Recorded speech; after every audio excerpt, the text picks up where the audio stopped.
Polres Aceh Barat mengamankan 4 tersangka pelaku penyelundupan etnis Rohingya yang saat ini ditampung di tenda darurat pekarangan kantor Bupati Aceh Barat. Saat ini keempat pelaku ditahan di Mapolres Aceh Barat guna menjalani proses hukum.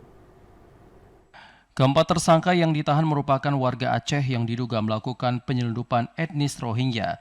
Tersangka tersebut yakni HS, M, E yang merupakan warga Aceh Selatan dan HI warga Aceh Barat Daya. Keempat tersangka ditangkap di lokasi terpisah, sementara 4 pelaku lainnya saat ini masih berstatus DPO.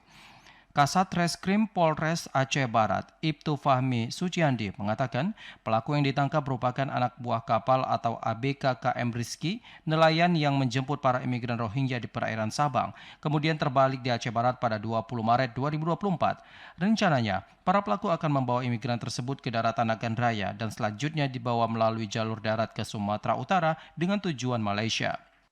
Yang pada saat itu diberikan pertolongan oleh warga nelayan kita Kuala Bubur atas nama Samsul, memberikan pertolongan terhadap 7 orang, salah satunya ada warga negara Indonesia yang diketahui kemudian salah satu tersangka ini.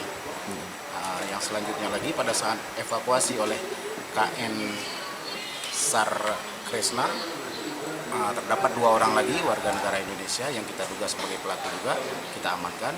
Selanjutnya kita melakukan proses penyelidikan, kita peroleh informasi bahwa mereka ini ada yang memerintahkan, artinya mereka ini bekerja, ada yang menggerakkan. Keempat pelaku tersebut dijerat pasal 120 ayat 1 dan 2 atau pasal 114 ayat 2 Undang-Undang Negara Republik Indonesia nomor 6 tahun 2021 tentang keimigrasian dan pasal 55 ayat 1 ke 1E KUHP dengan ancaman hukuman 15 tahun kurungan penjara. Dari Melabu Aceh Barat, Azhar TVRI melaporkan.